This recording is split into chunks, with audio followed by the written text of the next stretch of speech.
Welcome back, my fellow mobile gamers of YouTube, to this weekly summary video series where I give you guys a quick rundown of the 4 most interesting mobile games I played last week, with links to the full videos on each game in the description box down below this video. Now in this episode, I will be covering a beautiful physics-based gravity motorbiking game, a new 3D open-world MMORPG with just an absolute ton of content, a smooth action platformer by the developers of the Dragon Hills games, and a one-man indie PvP battler, a bit in the vein of Crash Arena Turbo Stars. So there's lots of great stuff to get to, and as always, I've saved my favorite game of the week for last, but do let me know which is your favorite along the way, and with that, let's just dive into the first game, Psebay Gravity Moto Trials, which is a physics-based 2D motorbiking game with an incredibly smooth and polished art style, a bit reminiscent of Alto's Adventure, which gives this game a very premium feel to it.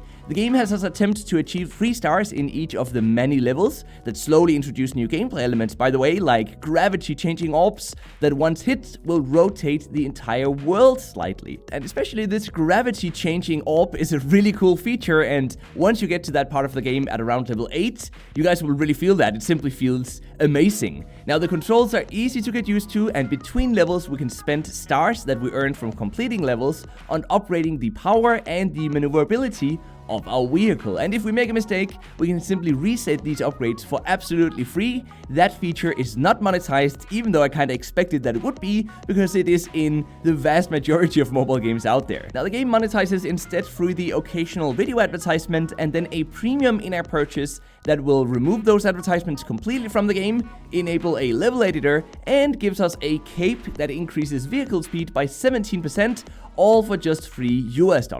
The game is offline playable, it takes up only 78 MB of space, so it's a relatively small game as well. It's out both on Android and on iOS, and with a fair monetization and a beautiful world, this is a must-play if you're the type of person who enjoys these motorbiking racing games. But don't worry if that's not you though, because today's next game is frankly something quite different, and actually it's one of the more fun games I've played in a long while on mobile as well, and the name of the game is Cookies Must Die, and it's a smooth, polished, fast-paced, and silly action platformer that has us destroy cookies and other sweets attacking us by smashing our body into them or by taking them out with our weapons. Now we control our hero using only an awesome swipe and release mechanic, a bit similar to that found in Reverse History, which means that we enter a slow-mo mode whenever we tap and swipe across the screen, which gives us a chance to then calculate a path that will avoid enemy bullets and destroy our opponents when we let go of our finger to then flick our character through the air.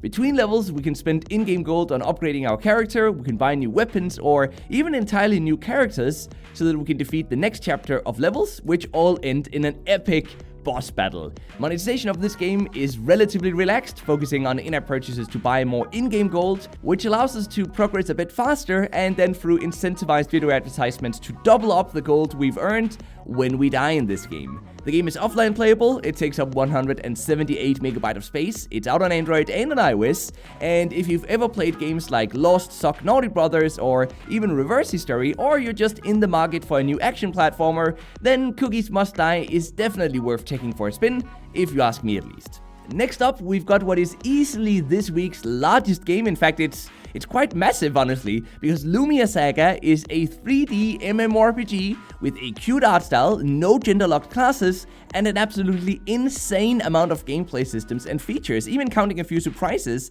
like the RuneScape-like life system, which allows us to mine ores, collect herbs, and so on to craft potions and items in this game. Sometimes with these mobile MMORPGs though, they all pretty much feel the same, but Lumia actually has 2 unique features that I haven't seen in any MMORPG before, which makes it worthy of attention. The first one has to do with its approach to loot, and it means that our weapons and equipment pieces are actually made up of 3 different cores, which can be switched out independently. And each of these cores, they change the attributes and the visual look of our weapon and equipment, which means that we will end up switching out cores depending on the enemies we're about to fight to achieve the most optimal strategy. The second unique feature has to do with its approach to classes and to do with its skill system, because every class in Lumia has 2 different subclasses, and that part is not uncommon. We see that in many MMORPGs, but what is uncommon though is that you can swap between these subclasses subclasses at any point in time, and each subclass also comes with its own set of skills and attributes, which essentially means that each class has one subclass focused on DPS,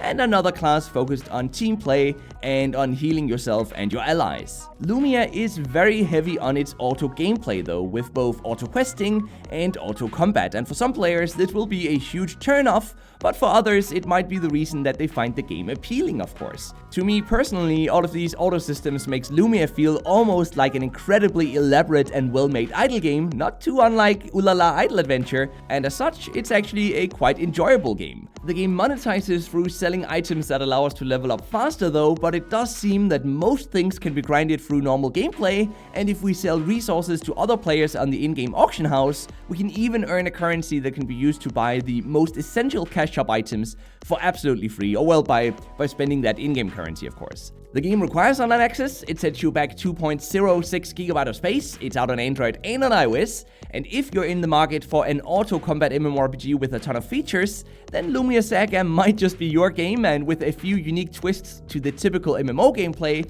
I would say that it's a game worth considering checking out. And then we've got my favorite game of the week, Megabot Battle Arena, which is a fun Crash Arena Turbo Stars-like indie game where we continuously build and upgrade a mech by equipping various weapons and equipment before we then head into the arena to fight another player's mech. During battle, our mech will attack automatically using the weapons we've equipped, while we jump to avoid getting attacked or change the direction of our mech to always face the opponent. And the overall objective here is to defeat all opponents in each championship tournament so that we can eventually progress to the next championship. The many mech parts and the crazy weapons makes this game just a joy to play, and you can easily spend hours trying out different strategies by combining these parts. We unlock new mech parts from timed loot boxes, by the way, but a one-time $10 in-app purchase will remove those wait times completely from the game, which is how the game monetizes. And now there are a few more in-app purchases to buy premium currency as well, but those are never really needed if you have bought that one-time $10 in-app purchase. The game requires online access, it takes up 155 MB of space, it is available already on both Android and on iOS,